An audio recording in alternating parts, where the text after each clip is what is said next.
Bonjour à tous, donc un petit cours d'automatique aujourd'hui sur la synthèse des correcteurs dans le domaine fréquentiel et la présentation des correcteurs de base à action proportionnelle, intégrale et dérivée. Donc pour régler dans le domaine fréquentiel, en fait, on va utiliser le plan de Black. Donc, je vais commencer par faire quelques petits rappels sur la stabilité, sur les abacs de Nichols et sur les specs qu'on peut lire sur ces abacs avant de continuer la suite. Donc d'abord sur la stabilité, donc critère du revers, donc on va tracer notre système en boucle ouverte dans le plan de Black, il faut bien l'orienter. Et si on parcourt le système, donc le diagramme du système ici, dans le sens des pulsations croissantes et qu'on laisse le point 0 moins 180 degrés sur la droite, ça veut dire qu'en boucle fermée, notre système sera stable. Vous imaginez un petit bonhomme là, qui marche et puis aussi il voit le point sur la droite, le système sera stable. Sur ce système-là, il voit le point sur la gauche, donc le système sera instable. Donc ça, c'est pour la stabilité. Évidemment, quand on va régler notre système, on voudra que le système asservi, que le système bouclé soit stable. Ça paraît un peu évident, on ne veut pas que ça soit instable et que ça aille, ça pourrait être dangereux. Alors, un petit rappel sur les abacs de Black-Nichols. Donc vous avez principalement, en fait, ce qu'on va utiliser, c'est les courbes d'Isoguin. Donc ce diagramme-là, on va tracer le système en boucle ouverte dessus. On va l'orienter. À chaque point du diagramme en boucle ouverte correspond une pulsation. Et si à une certaine pulsation on vient croiser un isogain, ça veut dire qu'on aura ce gain-là en boucle fermée à cette pulsation donnée. Donc ça, c'est le diagramme général avec les abacs. Si on veut un peu plus de détails sur les caractéristiques, j'ai tracé ici une courbe d'un système en boucle ouverte. On peut avoir ces infos, les infos suivantes. Donc déjà, on va pouvoir voir le gain statique en boucle ouverte. Donc le gain quand oméga égale 0 en boucle ouverte, on peut le lire sur les diagrammes, sur les ordonnées verticales ici. Si on a un isogain qui arrive, on va pouvoir également lire le gain en boucle fermée. Et ici, vous avez la courbe on a les oméga qui augmente, et on va voir ici que à oméga égale oméga r, on va être le plus proche d'un isogain le plus élevé. Donc on va vraiment être tangent, donc on ne peut pas aller à un isogain plus élevé. Donc généralement la pulsation qu'on va avoir ici, c'est la pulsation de résonance. Ce sera la pulsation à laquelle en boucle fermée on aura le gain maximal. Et en général après la courbe diminue. On peut aussi voir ici qu'on peut lire la marge de gain, de combien on peut rajouter du gain, de remonter la courbe pour rester stable en boucle fermée, et de combien on peut rajouter de la phase, donc la marge de phase ici, pour rester stable. Voilà un petit peu le rappel principal.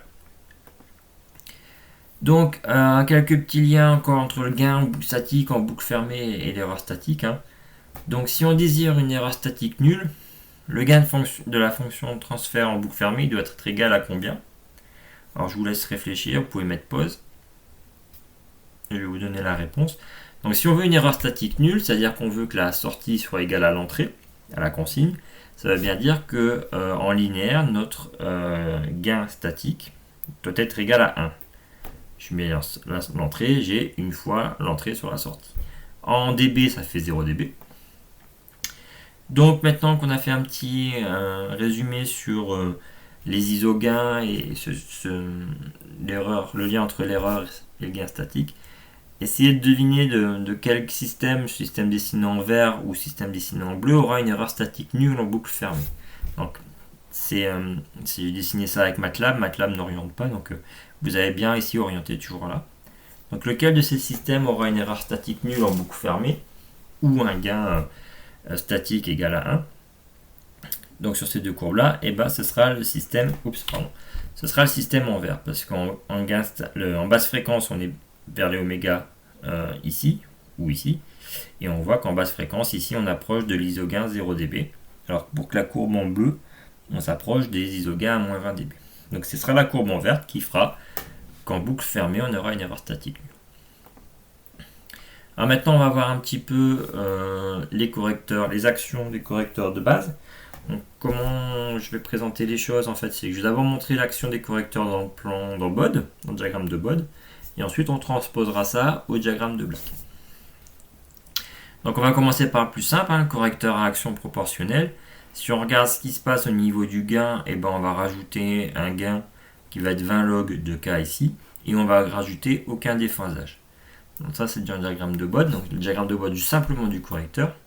Maintenant, comment il va se comporter quand je vais l'ajouter au système? Donc je vais faire correcteur et système.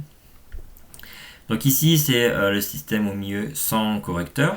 Et en fait, si je vais mettre un gain de correcteur proportionnel supérieur à 1, on va venir translater la courbe vers le haut. On va rajouter du gain. Et si je mets un gain plus petit que 1 en linéaire, ça fera un gain négatif en décibels.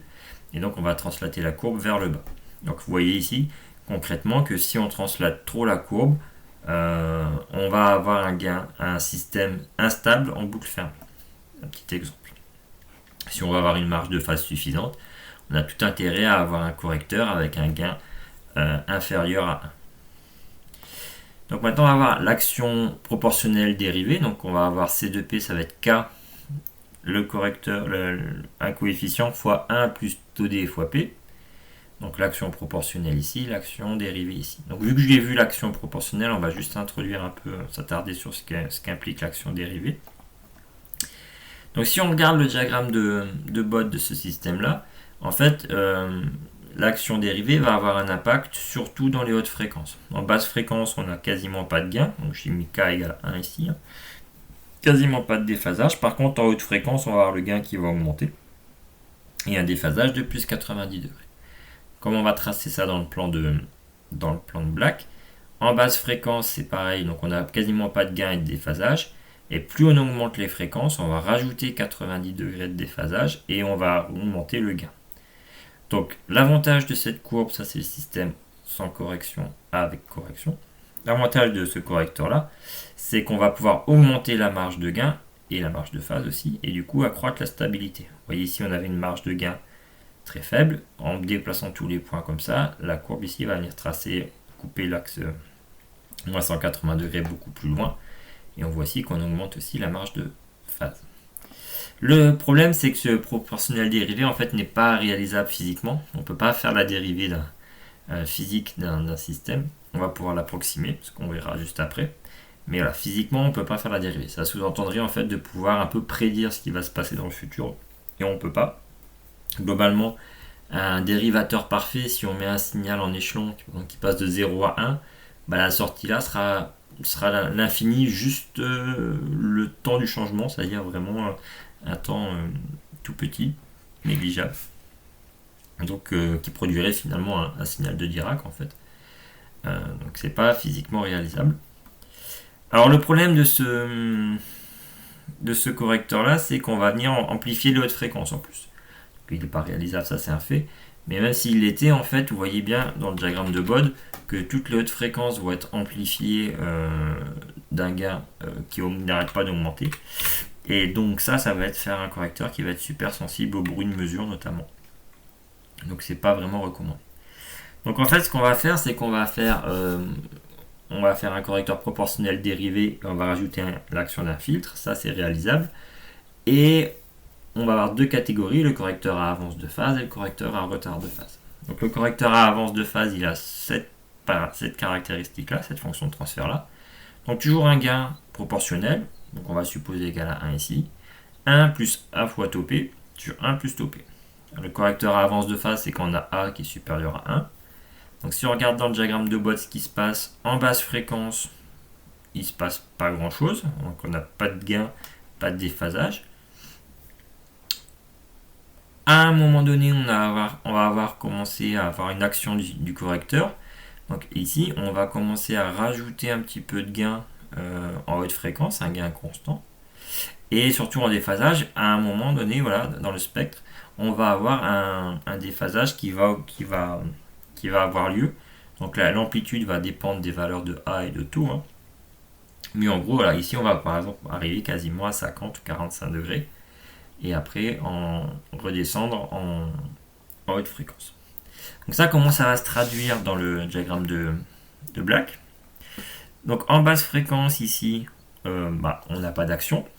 Au bout d'un moment, on commence à ajouter un petit peu de gain et à rajouter du déphasage. Puis à la fin, on n'ajoute plus du tout de déphasage, on a juste le gain ici. D'accord? Donc on a ce système avant correction qui est proche de l'instabilité. L'action du correcteur proportionnel, du correcteur à avance de phase, va nous permettre de nous éloigner un peu de ce point en fait, de localement nous éloigner, de manière à pouvoir augmenter la marge de gain et la marge de phase. Alors bien sûr, hein, comme tous les correcteurs, je vais le répéter à chaque fois, hein, ce correcteur-là, il nécessite d'être bien réglé. Si on le règle mal, on peut être déstabilisant. Hein. Si au lieu de régler l'action ici, de on va dire ce crochet à ce niveau-là, si je viens la régler ici, bah, on va venir soulever toute la courbe et du coup on sera instable. Donc il faut faire attention à bien les régler. Alors il y a un point aussi, c'est qu'en haute fréquence, on va toujours amplifier les hautes fréquences, maintenant d'un gain constant pour toutes les hautes fréquences, mais on va quand même continuer à les amplifier. Alors généralement la valeur de A, on va la limiter à 10 en général. Alors, ça va éviter d'avoir des régimes transitoires un petit peu perturbants et notamment d'avoir aussi beaucoup d'oscillations dessus. Donc le deuxième type de correcteur, j'ai envie de dire proportionnel dérivé filtré, ça va être le correcteur à retard de phase. Donc par rapport à l'avance de phase, le coefficient était en haut, là il est le dénominateur. Donc si on regarde le diagramme de Bode de ce système là, en fait ça va être, on va dire, l'opposé. On va commencer avec 0 dB, 0 déphasage. Au bout d'un moment, on va avoir un déphasage qui arrive négatif, un gain qui commence à décroître. Puis au final, on aura un gain constant et un déphasage nul. Ça dans le diagramme de Black. Donc ça va se traduire de cette façon-là. Donc on va avoir ici pas d'action au début en basse fréquence. On va commencer à ajouter du déphasage négatif et à un petit peu abaisser le gain. Ça devrait être un peu plus bas. Et puis finalement, quand le correcteur sera un peu loin de 1 sur taux, on aura tout simplement un gain négatif. Alors une condition de réglage ici, c'est d'avoir le 1 sur taux qui va être inférieur à la pulsation de résonance. Donc on aura la pulsation de résonance ici. Il faut que notre correcteur il ait un impact dans cette zone-là de la courbe. On va pouvoir augmenter la marge de phase. On le voit ici, on va passer de cette marge-là à celle-là. Et on va conserver un gain, un bon gain en basse fréquence. Vous voyez le gain statique en basse fréquence, on a exactement la même chose. Donc on va pouvoir garder nos performances en basse fréquence si elles nous paraissent convenables. Voilà. Donc en gros, on va garder la précision statique en maintenant le même facteur de résonance et les mêmes marges de gain et de phase. Voilà, par contre, comme d'hab, quand il est mal réglé, on peut avoir des effets déstabilisants. Si cette boisse ici, on commence à venir la voir ici, on pourrait s'approcher de l'instabilité, voire tomber carrément dans l'instabilité. Donc maintenant, on va voir le correcteur à action proportionnelle intégrale. Donc la fonction de transfert, c'est celle-ci, c'est K fois 1 sur 1 plus 1 sur taux IP. Donc taux I, la constante d'intégration. Donc ce correcteur là en fait on va avoir en basse fréquence, donc en basse fréquence c'est ce terme là qui est prédominant, donc on va avoir un gain qui vient de plus l'infini et qui descend à moins 20 dB par décade, un déphasage à moins 90 et en haute fréquence ce terme là devient négligeable, on a tout simplement un gain et pas de déphasage. Comment ça va se traduire dans le diagramme de Black? Donc le système avant correction c'est celui-là. Donc en basse fréquence, on va rajouter un gain qui va tendre vers plus l'infini avec un déphasage à moins 90 degrés. Donc si on a un système qui à la base démarre de 0 dB, enfin 0 degré, on va l'amener comme ça à être tangent à moins 90 degrés à la verticale et ensuite de faire ça. Donc si vous vous rappelez, ça va vous permettre notamment d'aller être avec l'isogain 0 dB, ce qui veut dire que vous aurez une erreur statique nulle. On ajoute une action intégrale, on a une erreur statique nulle, c'est un peu le résultat qu'on a vu quand on a étudié la précision dans une ancienne vidéo. On a un intégrateur, on a une erreur statique nulle, en gros. Donc l'influence du correcteur PI, en fait, il va apparaître en basse fréquence. On le voit ici en haute fréquence, là où on aurait la résonance, on ne change rien du tout. Donc on va vraiment avoir un accès en basse fréquence. Donc si on le règle bien, on va changer ni la pulsation de résonance, donc la courbe ne change pas ici, ni le facteur de résonance. Et la précision dynamique non plus, c'est-à-dire qu'on va juste faire que statiquement, à long terme, on aura une erreur nulle sans changer les performances dynamiques du système. Le correcteur proportionnel intégral dérivé, alors là j'ai mis le dérivé pour simplifier, il faudrait le dérivé filtré. Voilà, il existe aussi. mais je vais vous présenter ici l'intégrale dérivée. Donc c'est une combinaison des trois, hein. On a l'action intégrale au début avec un gain qui descend à moins 20 dB par décade, moins 90 degrés. Une zone où on a l'action intégrale et l'action dérivée qui sont négligeables. Et en haute fréquence, on a l'action dérivée qui reprend la main avec un gain qui va monter à plus 20 dB par décade et un déphasage à 90. Donc ça, comment ça va se traduire sur le système. Donc on va voir juste après.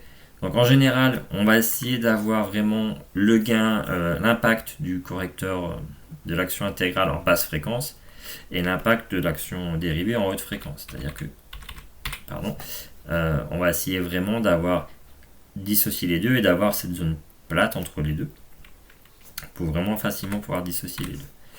Donc on va pouvoir augmenter la précision statique due à l'intégration et augmenter la pulsation de résonance pour faire que notre système aille plus vite et la pulsation de coupure due à l'action dérivée.